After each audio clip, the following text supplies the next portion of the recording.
सागर राय जी। राधे राधे महाराज जी। महाराज जी, क्या भगवत प्राप्ति के लिए नाम जप के साथ दीक्षा लेना जरूरी है? क्या सबको दीक्षा आवश्यक है? जैसे हम दीक्षा ले लेते हैं तो फिर गुरु के अनुशासन में हमारा जीवन हो जाता है। हमारा मन एक तरफ चला जाता है कि हमारे वो गुरुदेव हैं और हमारी ये उपासना है। नहीं तो मन की जो दशा है वो बड़ी विचित्र है। कभी ये धन प्रिय लगता है, कभी वैराग्य होता है, कभी स्त्री प्रिय लगती है, कभी वैराग्य प्रिय लगता है, कभी जंगल में रहने का मन होता है, कभी भोगों में रहने का मन ऐसे चलता रहता है, चलायमान है। तो मेरे मन पर अनुशासन कर सके वो गुरुदेव, गुरुदेव ने जो आज्ञा करी, गुरुदेव ने जो उपासना दी, मेरे गुरुदेव। तो जहां हम किसी को अपना गुरुदेव मानते हैं तो उनका चिंतन होता है। तो उनके दरस परस अगनास बास निज संग करो दिन, तीन मुख हरिजस सुनत श्रवण मानो न त्रपित चिन्ह। एक ममता हो जाती है मेरे गुरुदेव, तो उनका चिंतन होता है। तो चिंतन मात्र से पाप नष्ट होते हैं। संतों का चिंतन करने, दरस परस अगनास बास निज संग करो, सुमिरन नाम पवित्र अति। उनका सुमिरन करना, उनका नाम चिंतन आ जाना, उनका रूप चिंतन आ जाना गुरु जी का, इससे सारे पाप नष्ट हो जाते हैं। ध्यान मूलम गुरु मूर्ति, पूजा मूलम गुरु पदम, मंत्र मूलम गुरु वाक्यम, मोक्ष मूलम गुरु कृपा। इसलिए जो नाम जप करते हो उसी को गुरुदेव के द्वारा जब मिलता है तो उसकी विशेष महिमा होती है। और गुरुदेव के द्वारा मिला ही हुआ है।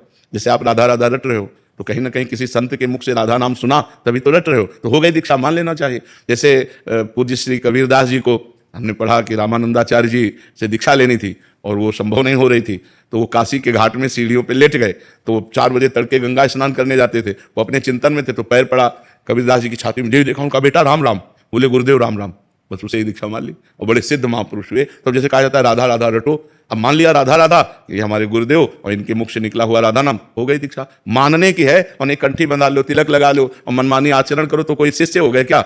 वो तो नरक जाना पड़ेगा। पापाचरण करो तो नरक जाना पड़ेगा। बात समझ पा रहे हो? दीक्षा का मतलब होता है किसी संत से अपनापन हो जाना, किसी संत के अनुशासन से हमारा जीवन पवित्र मार्ग में चले, उसे ही दीक्षा कहते हैं।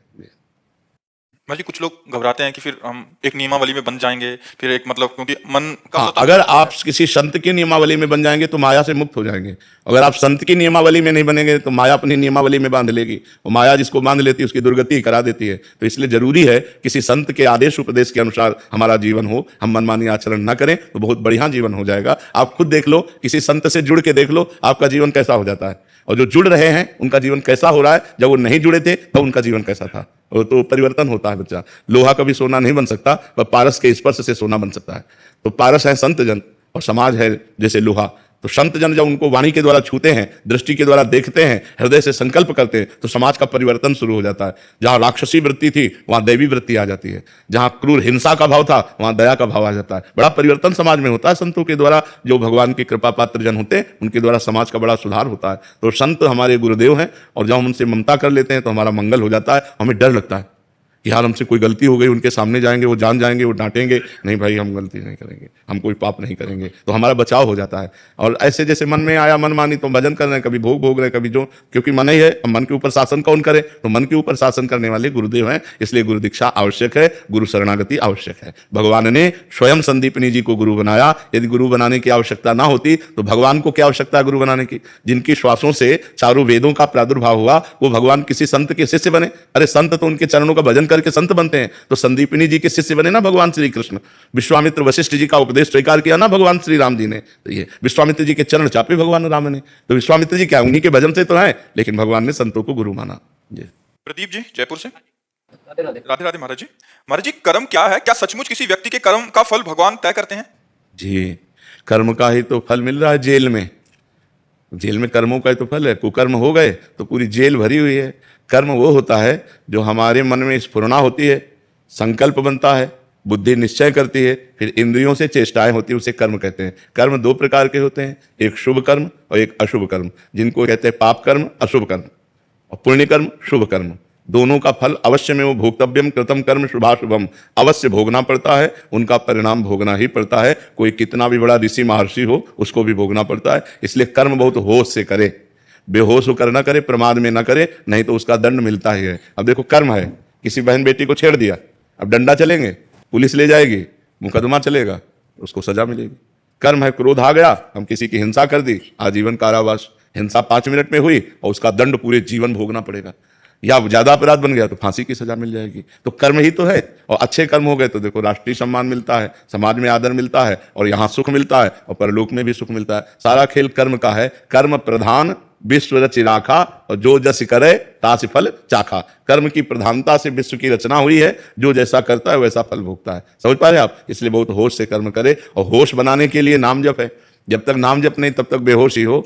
जानते हो कि ये कर्म नहीं करना चाहिए, फिर भी करोगे। अगर नाम जप है तो तुम्हारे अंदर जलन पैदा हो जाएगी, तुम्हारे अंदर बल आ जाएगा कि नहीं नहीं हमें पाप कर्म नहीं करना है। सब कोई जानता है पाप कर्म किसे कहते हैं और पुण्य कर्म किसे कहते हैं। भगवान ने इतना ज्ञान सबको दिया है, और जब कोई कर्म करने चलता है तो भगवान अंदर से प्रेरणा करते हैं, ये गलत है, मत करो। लेकिन हम लोग इतने मलिन स्वभाव के हैं कि अंदर की बात को न मानकर और कर्म कर बैठते हैं, और बाद में सोचते हैं कि यार हृदय में तो आया था, पहले अंदर आया था कि यार ना करें, पर यार अब कर दिया, तो फिर अब भोगना पड़ता है। इसलिए कर्म बहुत संभाल करके करें। वर्तमान में कभी किसी सत्कर्म का विपरीत फल मिले तो इसका क्या अर्थ समझ? नहीं, सत्कर्म का विपरीत फल मिलता ही नहीं है। वो आगे मिलेगा। हाँ, जैसे हमने आज सत्कर्म किया और आज हमको कष्ट मिल रहा है, तो ये हमारे सत्कर्म का नहीं मिल रहा, ये हमारे पूर्व पाप कर्म का मिल रहा है। आज जो सत्कर्म किया है आगे फसल, आगे हमें ये सुख देगा। लेकिन आज हम अच्छे से चल रहे हैं और दुख भोग रहे हैं, तो इसका मतलब है पूर्व के पाप हमें दंड दे रहे हैं, और अभी का जो अच्छा कर्म है वो हमारा भागवतिक बैंक में जमा हो रहा है, जो हमें आगे प्राप्त होगा। जैसे किसान की फसल तुरंत अन्न नहीं दे देती, कई महीने लगते हैं, ऐसे बड़ी सरकार है हमारी तो बहुत लेट नंबर आता है।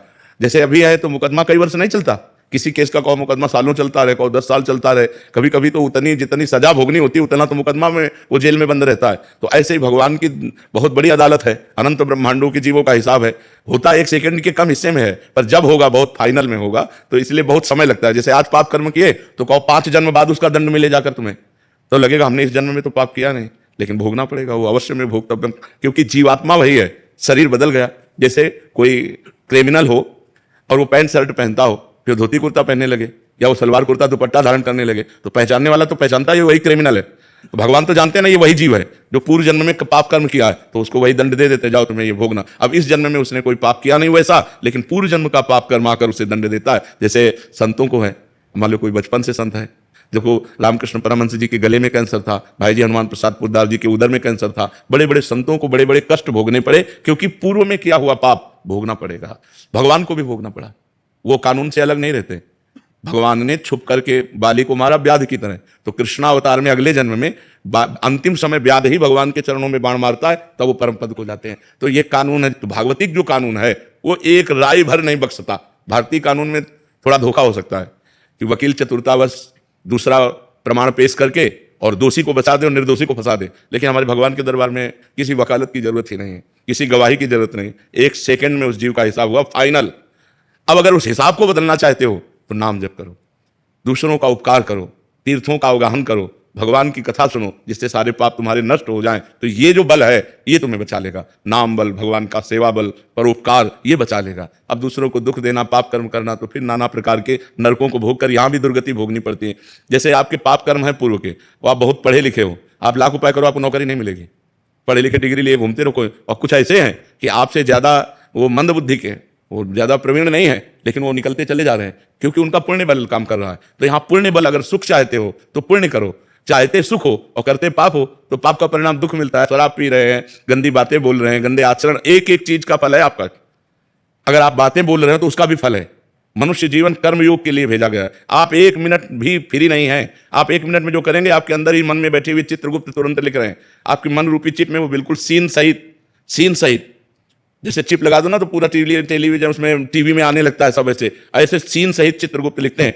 भगवान के सामने 1 सेकंड में पूरा वो चिप दिख जाती है, इसने क्या क्या किया जीव ने, बस उसको दंड मिलता है। इसलिए हर समय नाम जप करो, अच्छे आचरण करो, अच्छा भोजन पाओ, दूसरों का उपकार करो, यही मनुष्य जीवन है, यही देवत्व है। नहीं तो राक्षसी भाव में लोग विचर रहे हैं, अपने को धनी मानते हैं, व्यभिचार करते हैं, शराब पीते हैं, मांस खाते हैं, दुर्गति को प्राप्त होते हैं। पूर्व जन्म के पुण्य से आज धन है, लेकिन बना थोड़ी रहेगा, ये नहीं बना रहे। जहां पुण्य खत्म हुआ था सब नष्ट हो जाता है, सब नष्ट हो जाता है। तो ये है, हमारे कर्मों का फल हमको भोगना पड़ेगा, तो इसलिए हम भगवान का नाम जप करें, परोपकार करें, जिससे हमारा मंगल हो जाए। परीक्षित जी, श्री हरिवंश महाराज जी, आज जब भी कोई मुसीबत आती है, डर लगता है, तो आपका ख्याल आता है, उससे लगता है कि उस डर को मैं भगा दूंगा, और भाग भी जाता है। आपके समक्ष आकर पुनः आपको देखकर खुद को ताकतवर बना लेता हूँ महाराज जी, सभी डरों को पराजित कर लेता हूँ। लेकिन ये डर लगता है कि यदि कल आप नहीं रहे, किसी से शक्ति लूंगा मैं, संभालेगा। अब ये समस्या तो बड़ी भारी है ही, क्या ये समस्या तो बड़ी भारी है ही, क्योंकि ये मरण धर्मा शरीर है और रोग ग्रसित है। तो अब इतने भारी रोग से ग्रसित है ना कि इसको कहा नहीं जा सकता कि ये कल चलेगा। हो सकता है 10-20 साल चल जाए, हो सकता है 10 मिनट न चले। ऐसी बिगड़ी गाड़ी है, दोनों किडनी फेल है, डायलिसिस हो रहा है। तो अब ये तो है कि जब तक सानिध्य है तब तक। अब वैसे भी देखो, मोबाइल से देखना और फेस टू फेस देखना, अंतर पड़ता है नहीं? तो अब प्रगट में जब हम किसी संत के सामने होते हैं तो हमको परमाणु भी मिलते हैं। मोबाइल से हम उपदेश ग्रहण कर सकते हैं, हमारा कल्याण का मार्ग प्रशस्त हो सकता है, लेकिन हमें परमाणु नहीं मिल सकते। परमाणु तो फेस टू फेस ही मिलते हैं। अब जैसे आप देख रहे हो, आप बैठे हो इस वातावरण में, तो जो भजन के परमाणु हैं, जो भागवतिक परमाणु हैं, जो धाम के परमाणु हैं, वो आपके अमंगल का नाश कर रहे हैं और आपके दिमाग में बैठकर पवित्रता का विस्तार कर रहे हैं। ये मोबाइल से तो नहीं होगा ना। वो तो प्रगट में तो अब कितने दिन भगवान को रखना है ये हमको भी नहीं पता है। हाँ, आपको ही नहीं, लाखों लोगों का ऐसा प्रश्न है। लाखों, कई लोग तो रो के बोले ऐसा, और आपका जैसा प्रश्न है ऐसा हमारा भी प्रश्न है कि हम अपने गुरुदेव से संचलित हैं। अगर मेरे कल मुझे पता चले कि मेरे गुरुदेव अंतर्ध्यान हो गए तो जैसे प्राण निकल गए ऐसा शरीर रह जाए, फिर क्या रह जाए? गुरुदेव बैठे हैं तो इतना साहस है कि हमारे गुरुदेव है ना। तो गुरुदेव एक बल है, गुरु एक तपस्या भजन उसका बल है। अगर वो मान लो ये तो आपकी श्रद्धा से हो रहा है, और वो अगर संकल्प कर ले, मान लो आप श्रद्धावान हो रहे तो आपकी बैटरी चार्ज हो रही, और अगर वो अपनी तरफ से संकल्प करके आपको दे दें तो आप तो महाबलशाली हो जाएंगे। तो ये बात होती है कि प्रगट तभी तो होता है कि सौभाग्य है कि प्रगट में संतों का संग मिले। नहीं तो जब संत चले गए तो फिर उतना बात का प्रभाव भी नहीं रहता। जैसे हम हैं तो मोबाइल में उतना प्रभाव भी पड़ रहा है, और जैसे हमारा शरीर न रहे तो अभी वो सब ऐसे हो जाएगा, फिर उसका वो प्रभाव नहीं पड़ेगा, उतना प्रभाव नहीं पड़ेगा, वो धीरे धीरे धीरे धीरे सब शांत हो जाएगा। तो प्रगट में जब तक संत रहते हैं तब तक धूम मची रहती है। जहाँ वो अंतर्ध्यान हुए तो धीरे धीरे माया धूल डाल देती है उनके प्रभाव में, उनकी वाणी में, उनके। तो जब तक महापुरुष प्रगट में रहते हैं तब तक विशेष प्रभाव रहता है, और जब अंतर्ध्यान हो जाते हैं तो धीरे धीरे माया फिर धूल डाल देती है अपनी, और उनका प्रभाव अंतर्ध्यान हो जाता है। पर जो श्रद्धालु हैं, श्रद्धापूर्वक उनकी बात को मानते हैं, वो आजीवन उनकी बात पर मानकर उनका प्रगट अनुभव करते हैं। प्रगट अनुभव, जैसे नारद जी हैं तो हैं सृष्टि में तो हैं, पर हमारे सामने नहीं। अब हम अगर नारद जी की बात मानते हैं और नारद जी की भक्ति करते हैं तो हमारे सामने भावना में आने लगते हैं कि बीणा लिए नारद जी ऐसे हैं, भावना में आने लगते हैं। मतलब भावना में वो आए, वो केवल कल्पना नहीं है, वो हमारी भावना में आए। तो जैसे प्रेमानंद, अब आप बात प्रेमानंद की मान रहे हैं तो आपकी भावना में प्रेमानंद आएंगे, वो झांकी आएगी, क्योंकि भगवान ही प्रेमानंद है। ये शरीर प्रेमानंद थोड़ी है, प्रेम और आनंद तो भगवान ही है ना। वही आएंगे, वही तुम्हारी रक्षा करेंगे और वही आपको सपोर्ट करते रहेंगे। ये शरीर तो लिमिट समय का, कितना समय हमको भी नहीं पता है, आप कितने मिनट का, कितने घंटे का या कितने वर्ष का, इसका कुछ पता नहीं, आपका भी नहीं पता है। नहीं, इसका बड़ा विचित्र खेल है। बीमार बैठे रहते, स्वस्थ चले जाते हैं। ये भाई, ये भगवान की बड़ी विचित्र लीला है। तो आप चिंता न करो, हम तुम्हारे साथ हैं, चाहे ऐसे चाहे वैसे, ठीक है। अपर्णा जी कोलकाता से। श्री हरिवंश महाराज जी, राधे राधे महाराज जी। महाराज जी, आध्यात्मिक जीवन का स्तंभ क्या है? भगवद स्मरण, भगवद स्मृति। जैसे आध्यात्मिक ग्रंथ सर्वश्रेष्ठ श्रीमद् भगवद गीता जी, किसका प्रश्न है? श्रीमद् भगवद गीता जी। तो पूरी गीता जी सुनने के बाद अर्जुन जी को क्या प्राप्त हुआ? बोले नष्टो मोहा स्मृतिर लब्ध्वा त्वत्प्रसादान मयाच्युता। हे अच्युत, आपकी कृपा से मेरा मोह नष्ट हो गया और मुझे स्मृति प्राप्त हो गई। हर समय भगवान की मधुर मधुर स्मृति, भगवान का नाम चल रहा है, पूर्ण अध्यात्म है। भगवान का विस्मरण वही पतन है, वही संसार है, वही बंधन है, वही दुख है। कहा हनुमंत विपति प्रभु सोई, जब तो सुमिरन भजन न होई। जिस समय सुमिरन भजन नहीं हो रहा, हम उसी समय अध्यात्म से अलग हैं, उसी समय विपत्ति और दुख और संकट हो सकता है। और अगर हम निरंतर भगवत स्मरण कर रहे हैं तो हम निरंतर अध्यात्म में विराजमान है। आत्मस्वरूप का बोध होना, भगवान के चरणों में प्रेम होना, ये सब भजन से हो जाता है। इसी को अध्यात्म कहते हैं। संजीव बलिया जी। महाराज जी, आपका सत्संग सुनने के बाद मुझे एहसास हुआ कि मैंने अपने जीवन में कितने ही पाप किए हैं। मुझे एक ऐसे अनुभव होना शुरू होगा जिससे ये समझ आएगा कि मेरे इस जन्म के पाप कटना शुरू हो गए हैं, और यहाँ कट गए हैं मेरा जो मैंने नाम शुरू किया। हाँ, जब भजन बढ़ना शुरू होगा तब, जितना भजन बढ़ता जाए उतने समझो आप निष्पाप होते जा रहे हो। और पापवंत कर सहज स्वभाव, भजन मोर ते भाव न काऊ। पापी पुरुष का लक्षण होता है उसे भजन अच्छा नहीं लगता।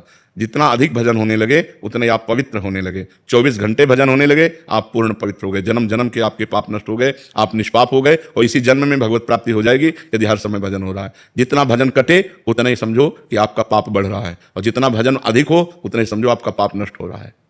डॉक्टर अंकिता जी वृंदावन से। राधे राधे महाराज जी। महाराज जी, हम हमेशा सोचते हैं कि अच्छा बोलें, अच्छा सोचें, अच्छा व्यवहार करें, पर कभी ऐसी परिस्थिति आ जाती है कि हमें जो नहीं करना चाहिए वो हम कर बैठते हैं। नहीं, परीक्षा तो इसी बात की है कि परिस्थिति में हम अच्छा बोलें। ऐसे तो सब कोई बोलता है, जब हमारे सामने कटु परिस्थिति हो और फिर हम अच्छा बोलें, जब हमारे सामने विपरीत परिस्थिति हो और हम अच्छा आचरण करें, तो हमारी साधुता है, तो हमारी सज्जनता है, तो हमारी पवित्रता है। ऐसे तो हम अनुकूलता में पवित्र व्यवहार कर रहे हैं, वो कोई खास बात नहीं। जब प्रतिकूल परिस्थिति है फिर विपरीत भाषा में हम उससे बात करें।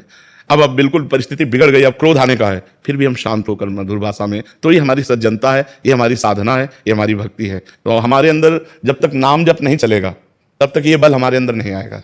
ये केवल विचार से नहीं होगा, विचार दूषित हो जाते हैं। जैसे सामने वाला व्यक्ति है, वो ऐसे आचरण कर रहा है, तो आप विचार कर रहे हैं कि मुझे बहुत नम्र बोलना चाहिए, लेकिन सोचते सोचते विचार दूषित हो गए और तुरंत विचार हमारे ऊपर हावी हो गए क्रोध वाले, अब वो हमसे क्रोध करा ले। और अगर उसी समय नाम चल रहा है राधा राधा राधा, तो आपके विचार दूषित नहीं हो पाएंगे, आपके अच्छे विचार उसके दूषित विचारों को दबाकर शांत रहेंगे। लेकिन अगर आपका भजन नहीं चल रहा तो आपके अच्छे विचारों को उसका दूषित विचार दबा देगा और आपके अंदर दूषित भाव आ जाएगा, आप कट बोलने लगेंगे, हमने कुछ बिगाड़ा नहीं, हमने कुछ किया नहीं, व्यर्थ में आदमी हमको तंग कर रहा है, व्यर्थ में हमारे सामने प्रतिकूलता ला रहा है, अब हम चुप नहीं बैठेंगे। वो विचार जो है वो क्रोधान्वित हो जाएंगे। तो हमें अच्छे विचारों को बचाने के लिए, अच्छे विचारों को बढ़ाने के लिए, अच्छे विचारों को सुदृढ़ करने के लिए भजन की आवश्यकता है, नाम जप की आवश्यकता है। जो नाम प्रिय हो वो अधिक से अधिक जपे तो हमारे विचार पुष्ट रहेंगे। नेहा जी, राधे राधे महाराज जी। महाराज जी, आपकी वाणी सुनकर मैंने अपने सारे बुरे आचरण छोड़ दिए हैं और अपने जीवन को नई दिशा देने की कोशिश में लगी हुई हूँ। पर महाराज जी, जिस संगति और मित्रों के साथ हमेशा रही हूँ, अब उनके आचरण मुझे विचलित से करने लग गए हैं। मेरे मित्र मुझसे बहुत प्रिय रहे हैं मेरे, तो महाराज जी ऐसे में मुझे क्या करना चाहिए? उनको सुधारने की प्रेरणा देनी चाहिए या अपना भक्ति मार्ग प्रशस्त करना चाहिए? मित्र वही है, किसका प्रश्न है? मित्र वही है जो कुमार्ग से हटाकर सुमार्ग में लगावे, अच्छे मार्ग में लगावे। यदि आप मित्रों से प्यार करते हैं, वो आपसे प्यार करते हैं, तो आपकी बात ऐसी होनी चाहिए कि उनकी गंदी आदतें हट जाएं और वो अच्छे आचरण वाले बने। आप स्वयं अच्छे आचरण वाले बने और दूसरों को अच्छे आचरण वाले बनाएं। यदि वो अच्छे आचरणों को स्वीकार नहीं करते तो मित्रता तोड़ देनी चाहिए, नहीं अपने अच्छे आचरण चले जाएंगे। कुसंग से किसकी बुद्धि नष्ट नहीं हो जाती, अर्थात सबकी हो सकती है। को न कुसंगति पाए न साई, रहे न नीच मते चतुराई। कितने ऐसे जन हैं जो मदिरा छोड़ दिए, शराब छोड़ दिए सत्संग सुन के, पर मित्रों को नहीं छोड़ पाए। अब मित्रों ने कहा यार हमारी तुम्हारी दोस्ती की कसम है, बोले चलो अच्छा, अब चलो, फिर शुरू हो गया गलत आचरण। तो यदि हमारे सत आचरणों का प्रभाव हमारे मित्रों पर पड़े तो हमारी मित्रता, यदि उनके असत आचरणों का प्रभाव हमारे ऊपर पड़े तो हमको छोड़ देना चाहिए। जाके संग कुमति मति उपजय करत भजन में भंग, तजोरे मन हरि विमुखन को संग। जिसके संग से हमारा भजन छूट जाए, हमारे अच्छे आचरण छूट जाए, हमें उस कुसंग को मित्रता नहीं कहनी चाहिए। वो शत्रुता का बर्ताव कर रहे हैं, हम उनको मित्र मान रहे हैं, तो हमारा पतन हो जाएगा। यदि हमारी बात वो माने तब तो हमारे मित्र, हमारी बात ना माने तब तो फिर हमें त्याग कर देना। और जी, उनकी संख्या ज्यादा है महाराज जी, है ऐसे जनों की संख्या ज्यादा है तो दोस्ती। हाँ, तो हाँ नहीं, अब ऐसी दोस्ती तो नहीं करनी चाहिए। आपसे दोस्ती करते हैं, गंदे आचरणों से नहीं। यदि आप गंदे आचरण करते हैं तो फिर हमारी आपकी मित्रता नहीं रहेगी। ऐसा व्यवहार रखना पड़ेगा। अगर आप ऐसा व्यवहार नहीं रखेंगे तो एक ना एक दिन आप भी भ्रष्ट हो जाएंगे, फिर गिर जाएंगे, क्योंकि मन है वो एक ना एक दिन जिसके संग रह जाता है उसका रंग चढ़ जाता है। काजर की कोठरी में कैसो भी सयानो जाए, दाग लागी है पै लागी है पै लागी है। कह रहे हैं अगर काजल की कोठरी है तो कितना भी सयाना जाए बचकर रहे, पर उसे काजल का दाग लगेगा। ऐसे ही अगर हम गंदा संग करेंगे तो हम भ्रष्ट होंगे, निश्चित भ्रष्ट हो जाएंगे, हम पतित हो जाएंगे। महाराज जी, सत्संग और कुसंग का दोनों का एक जैसा। सत्संग में भी महाराज जी कितने सारे ऐसे जने देखे हैं जो कभी मतलब असंख्यों हजारों की संख्या में जो कभी भगवत नाम नहीं जप करते थे, इधर का संग हुआ वो महाराज जी आज मतलब 20-20, 50-50 हजार नाम जप कर रहे हैं, अपने गलत आचरण अधर्म आचरण सारे छोड़ के। तो महाराज जी प्रभाव, मतलब जिसका प्रभाव बढ़ गया वही जीत जाएगा महाराज जी। हाँ, जब हम सत्संग करें तो कुसंग से बचने। नारद जी से पूछा गया कस तरति मायाम, माया से कौन तर सकता है, कौन? तो सबसे पहले उन्होंने कहा यो संगास त्यजति, जो कुसंग का त्याग कर देता है। सबसे पहला शब्द उन्होंने माया से तरने के लिए कहा यो संगास त्यजति, कुसंग का त्याग कर देता है। तो बोले कैसे? बोले वो महानुभाव सेवते, जो महापुरुषों का संग करते हैं वो कुसंग का त्याग कर देते हैं और फिर वही यो ममता रहित, जो ममता रहित हो गए और भगवान का नाम जप करते हुए भगवान को प्राप्त हुआ। कुसंग का त्याग करके सत्संग का सेवन करते हुए संसार की आसक्ति ममता का त्याग करके भगवत प्राप्त हुआ जा सकता है। अगर संतों का संग नहीं है तो कुसंग का त्याग हो ही नहीं सकता। तो इसलिए संतों के संग से कुसंग का त्याग करो और अच्छे आचरण वाले बनो, परोपकार करो, नाम जप करो तो तुम्हारा मंगल हो जाएगा। पुष्पेंद्र जी, पुणे से। राधे राधे महाराज जी। महाराज जी, कभी कभी अज्ञानी मन एक प्रश्न करता है। महाराज जी, अभी आपने जो कबीरदास जी का इससे पहले वाले बैच में उदाहरण दिया था कि उनके गुरुजी ने राम राम बोला सीधा तो उन्होंने स्वीकार किया, तो कह रहे कि मोबाइल, हमने तो मोबाइल टीवी के माध्यम से ही सुना है, तो महाराज जी तभी नाम जप करना शुरू किया, तो एक ही प्रभाव होगा महाराज जी? हाँ, क्योंकि मानना है ना कि हम इन संत के मुख से वचन सुना और उसी को किया, तो मानने से सब कुछ, चाहे पास से मान लो चाहे 1000 कोस दूर से मान लो, आपने मान लिया ना कि हम अमुक संत के मुख से अमुक नाम सुना और वही नाम जपने लगे, तो वही भाव आएगा। मानने से होता है। अगर हम माने ना तो पास रहते हुए भी बात नहीं। भगवान की बात नहीं मानी दुर्योधन ने, भगवान स्वयं समझा रहे हैं, तो अगर नहीं मानी तो कुछ मत तो नहीं। वो भगवान को भगवान ही नहीं मानता था, तो मानने से है। हम दूर से मान लें तो वैसे ही हमारा कल्याण हो जाएगा, वैसे ही बात बन जाएगी। कृष्ण कुमार जोशी जी, श्री हरिवंश महाराज जी। महाराज जी, मैं राधा कृष्ण मंदिर में पुजारी हूँ, जहाँ मुझे एकादशी, सत्यनारायण, प्रदोष व अन्य पर्व या त्योहार की कथा सुनानी व कहनी पड़ती है। महाराज जी, हमने आपके सत्संग में सुना था कि जब तक आत्मबोध ना हो जाए तब तक कथा नहीं करनी चाहिए। नहीं, उपदेश नहीं करना चाहिए। उपदेश और कथा में अंतर है। कथा में हम जैसे सूत मागध बंदी जन अपने राजा का जस गाते हैं, ऐसे हम भगवान का जस गान कर रहे हैं। उपदेश करने का अधिकार उन्हीं को है जो स्वयं माया मुक्त है, जो स्वयं भगवान को प्राप्त हैं या प्राप्त करने की दिव्य लगन में लगे हुए हैं, लेकिन भगवान की कथा कहने के लिए नहीं। भगवान की कथा कहना सबका अधिकार है। सब प्राणी, किसी भी जाति का कोई हो, भगवान की चर्चा कह सकता है, भगवान की चर्चा सुन सकता है, क्योंकि भगवान अपने हैं ना। हाँ, जब उसका अनुष्ठान आएगा तब फिर उसमें पद्धति आ जाएगी। जैसे सप्ताहिकी भागवत का अनुष्ठान तो विद्वान ब्राह्मण के द्वारा फिर ऐसे करवाना। तो जैसे आप हैं ब्राह्मण में, ब्राह्मण कुल के ही तो है ना, तभी तो उपासना में लगे हैं। तो आप जैसे सत्यनारायण की कथा है, भागवत की कथा है, या किसी पर्व के विषय तो उसमें कोई दोष नहीं है, उसमें कोई दोष नहीं। आदेश उपदेश करने का अधिकार सिद्ध महापुरुष को है, लेकिन भगवत कथा कहने का अधिकार सबको है, भगवत चर्चा सुनने का अधिकार सबको है। परस्पर भगवत कथा करना या अनुष्ठान की भगवत कथा करना, उसमें भेद हो जाएगा। परस्पर में अपने घर में कोई भी भगवत चर्चा कर सकता है, लेकिन अनुष्ठान वैदिक ब्राह्मण के द्वारा ही करवाना चाहिए। जी। दीक्षा जी लुधियाना से। राधे राधे महाराज जी। महाराज जी, आपने एक वार्ता में बताया था कि हमें कितने कोटि नाम जप करने चाहिए, तो क्या महाराज जी उसके लिए भी किसी योगी गुरुदेव से दीक्षा लेनी चाहिए? हाँ जरूरी, जरूर। किसका प्रश्न है? हाँ जरूरी है। बिना गुरुदेव की मुख से निकले हुए नाम के द्वारा हम अनुष्ठान पूर्ण ही नहीं कर सकते, वो अनुष्ठान ही पूर्ण नहीं माना जाएगा। इसीलिए किसी भगवत प्रेमी महात्मा का आश्रय ले ले और उनके मुख से नाम सुन करके और फिर अनुष्ठान करे। जी। अक्षय जी जयपुर से। राधे राधे महाराज जी। महाराज जी, अशांत मन को किस तरह शांत किया जा सकता है? भगवान के चिंतन के द्वारा। तब लगी कुशल न जीव कहूं, सपने हूं मन विश्राम। मन को शांति मिले तभी तो विश्राम मिले। स्वप्न में भी विश्राम और शांति नहीं मिल सकती।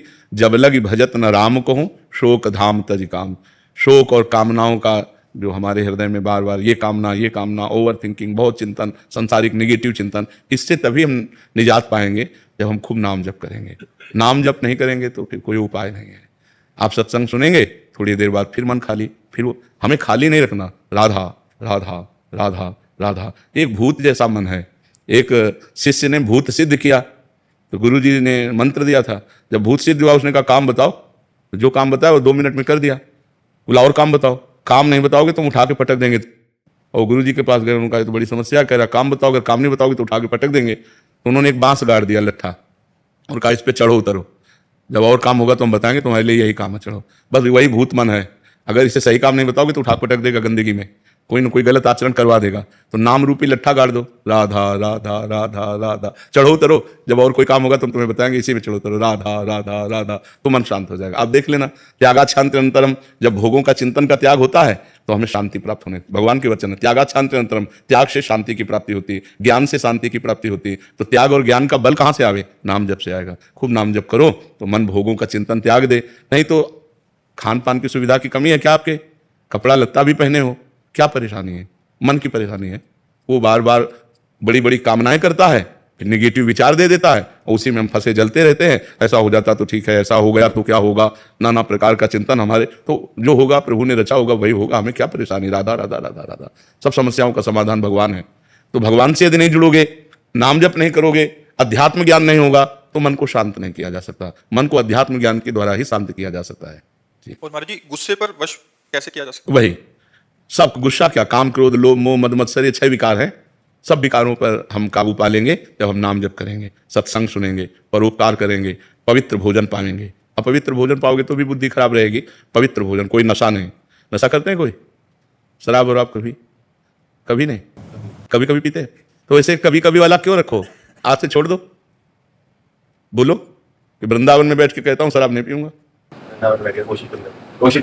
हाँ नहीं, हम आपकी बात का आदर करते हैं, आपकी बात का आदर करते हैं कि आप पूरी कोशिश कीजिए। अगर कोशिश में हार जाते हैं तो फिर कोशिश कीजिए, ठीक है? हम आपकी बात का आदर करते हैं। कोशिश करना ही हमारा, प्रयत्न करना ही हमारा पूरा बल है। इसके बाद अगर हम हार जाते हैं, कभी हार जाते हैं, तो फिर कोशिश करेंगे। फिर संकल्प तभी लेना चाहिए जब हम पक्का निर्णय कर लें। तो कोशिश के बाद ही पक्का निर्णय होता है। बहुत अच्छा निर्णय किया आपने, आप कोशिश कीजिए, भगवान आपको बल देंगे, क्योंकि सबके बल दाता है। तो कोशिश हमारी तभी पूर्ण होती है जब भगवान बल देते हैं। तो नाम जप करो और भगवान से पुकारो कि वो हमें बल दे, जिससे हमारी कोशिश पूर्ण हो। मान से तो नहीं खाते? हाँ, गंदी बात तो, हाँ, बहुत संभाल के मनुष्य जीवन, बहुत कीमती मनुष्य जीवन है, ठीक है? मर्जी कहते हो, कहते वो भी कोशिश करते हैं, बट जब दोस्त कहते हैं फिर सारी कोशिश छूट जाती है। नहीं, ऐसे दोस्तों की बात नहीं माननी चाहिए यार। हमको भी दोस्त बना लो, है? मान लो जैसे दोस्त कहते पी लो, तो एक दोस्त कह रहा ना पियो यार, तो हमारी बात मान लो। बहुत दोस्तों को दोस्त बना के देख लिया, एक बार प्रेमानंद को दोस्त बना के देख ले। राजुल जी, महाराज जी आपका भी सेम ही था प्रश्न, कह रहे थे कि दिमाग में बहुत टेंशन हो जाती है महाराज जी, समझ नहीं, आपकी क्या, सबके दिमाग में टेंशन। मन का स्वरूप यही है। जब तक हम नाम जप नहीं करेंगे, जब तक इसे सत कार्यों में नहीं लगाएंगे, तब तक यह पवित्र मन हमको क्लेश ही तो देता रहेगा, शोक ही देगा, दुख देगा। देखो, बाहर कैसी भी दुख की परिस्थिति हो, यदि हमारा मन ठीक है तो हम हर परिस्थिति से लड़ सकते हैं। बाहर कैसी भी अनुकूल परिस्थिति हो, यदि हमारा मन बोर है तो हम किसी भी परिस्थिति से लड़ने लायक नहीं है। तो क्या होता है, जब हमारे पास अध्यात्म बल नहीं होता, मन बड़ा कमजोर होता है। हर अनुकूल परिस्थिति में वो निगेटिव बात फेंकता रहता है, नकारात्मक सोच फेंकता रहता है, जिससे हम परेशान हो जाते हैं। महाराज जी करने के बाद भी नहीं आ पाती है। नहीं, अगर हम मन भगवान में लगाएंगे और वास्तविक लग जाएगा तो आनंद आएगा। अभी कनेक्शन नहीं, जैसे बोर्ड में बिजली आ रही है और आपका बल्ब भी सही है, आपका तार भी सही है, आपने कनेक्शन भी किया हुआ है, लेकिन कनेक्शन छुआ नहीं है, तो ऑन ऑफ करो बोर्ड से तो बिजली नहीं देंगे। समझ रहे? अब आप चेक करवा तो आपका तार भी सही है, आपका बल्ब भी सही है, आपका बोर्ड भी सही है, आपकी बटन भी सही है, लेकिन कनेक्शन और थोड़ा जहां गया तो लप से जल जाएगा। ऐसे ही हमारा भगवान से भी कनेक्शन सही नहीं है। सबकी ममता ताग बटोरी, मम पद मन ही बांध बड़। हमारा कोई नहीं भगवान के सिवा, कोई नहीं, न कोई रिश्तेदार, न कोई, बचपन से भगवान के मार्ग में, तो न कोई मित्र है, न कोई शत्रु है, न कोई रिश्ता है, न कोई, सीधे भगवान ही केवल है हमारे, जो कुछ है भगवान है। तो महाराज जी बहुत चीजों में जब घिर जाते हैं इंसान और फिर भी जाप करते हैं, उसके बाद भी मन भटक जाता है। नहीं, ऐसा नहीं है। जब सही ढंग से करो तो कंट्रोल करेगा मन को। अब माला अंगुली में घूम रहा है और दिमाग सब आप समझो, वही तो आपसे हमने क्या कहा कि बोर्ड भी सही है, बल्ब भी सही है, तार भी सही है, वो माला भी चला रहे हैं, उनको पता भी कि भजन कर रहे हैं, लेकिन उनका कनेक्शन सही नहीं है। अगर कनेक्शन हो जाए तो ऑन करते ही बल्ब जल जाएगा, ले जल जाएगा। तो ऐसे ही अगर हमारा कनेक्शन हो जाए भगवान से, उसी के लिए तो अभ्यास करते हैं। हाँ, तो कनेक्शन तभी होगा जब हम थोड़ा प्यार प्रभु को तो दें। जितना प्यार हम अपने भाई को देते हैं, माँ को देते हैं, पिता को देते हैं, पत्नी को, थोड़ा प्यार तो प्रभु की तरफ दें। इतना भी प्यार प्रभु से नहीं। थोड़ा सा नुकसान हो जाता तो नाराज हो जाता। वही कह रहे, प्यार थोड़ी होता है। प्यार तो जैसे हम पुत्र से करते हैं, मित्र से करते हैं, अपने पत्नी से करते हैं, अपनी माँ से करते हैं। थोड़ा सा प्यार प्रभु को हम दे दें तो प्यार के समुद्र हैं, वो हमें भर देंगे, वो हमें निहाल कर देंगे। और उनका प्यार आपके ऊपर है, तभी आप यहाँ बैठे हैं, परम पावन महामहिम श्री वृंदावन धाम में संत समागम में बैठे हैं। सुत दारा धन लक्ष्मी पापियों के घर होए, संत समागम हरि कथा तुलसी दुर्लभ दोए। ये दुर्लभ बात है कि आप प्रातःकालीन बेला पर परम पावन वृंदावन धाम में संत समागम में बैठे हैं। अगर आप अपना चाहें तो कनेक्शन की तैयारी फिट है, आप कनेक्शन कर सकते हैं। जी, कल मैंने साक्षात देखा, मैं एक डॉक्टर हूँ, जी। तो एक केस खड़ा हो रहा था महाराज जी कल, और मैंने परसों ही आपकी वीडियो देखा था। जी। कहा जैसे आप राधा राधा लेंगे सब ठीक हो जाएगा। जी। महाराज जी मैंने 5 बार राधा राधा आंख बंद करके अपना नाम जपा, महाराज जी वहां से सब चेंज हो गया, वो केस तुरंत महाराज ठीक हो गया, आंखों के सामने आप थे। जी जी जी, नहीं, भगवान सर्व सामर्थ्यशाली है। अगर हम उनका सुमिरन करेंगे तो हमारा मंगल अवश्य हो जाएगा, अवश्य। विकास जी अमरोहा से। राधे राधे महाराज जी। महाराज जी, मैं आपको पिछले कुछ दिनों से सुन रहा हूँ, पर आपसे डर सा लगने लग गया है, क्योंकि आप सब कुछ छुड़वा दोगे, जिससे मैं छोड़ना नहीं चाहता। अगर मैं छोड़ नहीं, अगर गलत चीज छूट जाती है तो आनंद आना चाहिए कि डर आना चाहिए। हम ना, हम किसी की सही चीज थोड़ी छुड़वाते हैं। अब आपसे ये तो नहीं कहेंगे अच्छी बातों को छोड़ना ही, शराब छोड़ दो, मांस छोड़ दो, पराई स्त्री से बेविचार छोड़ो, गंदे स्वभाव को छोड़ो, तो एक आप अच्छे व्यक्ति बन जाएंगे। पर मन को तो वही अच्छा लगता नहीं, बच्चों को जैसे बाथरूम ले जाओ ना, गंदे खेल रहे हो, कि उनको बढ़िया नहला धुला, तो उनको बुरा सा लगता है कि मेरी मम्मी जो है ये बुरा काम कर रही है कि मुझे नहलाने ले जा रही है।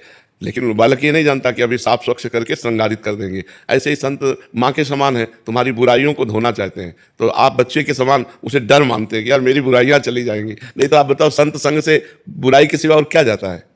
संत संग से किसी की हानि हुई है क्या?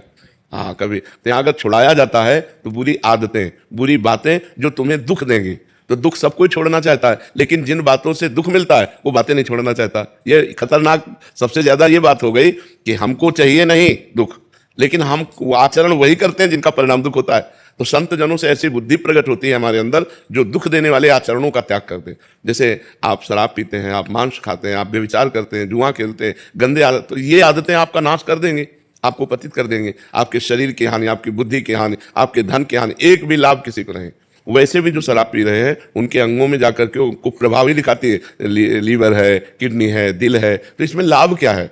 और परिणाम शराब पी करके फिर आप परिणाम देखो, कहीं नाली में पड़ा है, कहीं ऐसे लड़खड़ा रहा है। एक आदमी को शराब पी के देखा कि उस साइकिल को एक छोटी सी नाली नहीं पार करा पाया और खुद साइकिल से उसी में गिर गया। अब इतनी तो सामर्थ्यहीनता पैदा करती है, रुपया खर्चा होता है, असम्मान मिलता है, सम्मान की हानि होती है, तो क्यों पियो?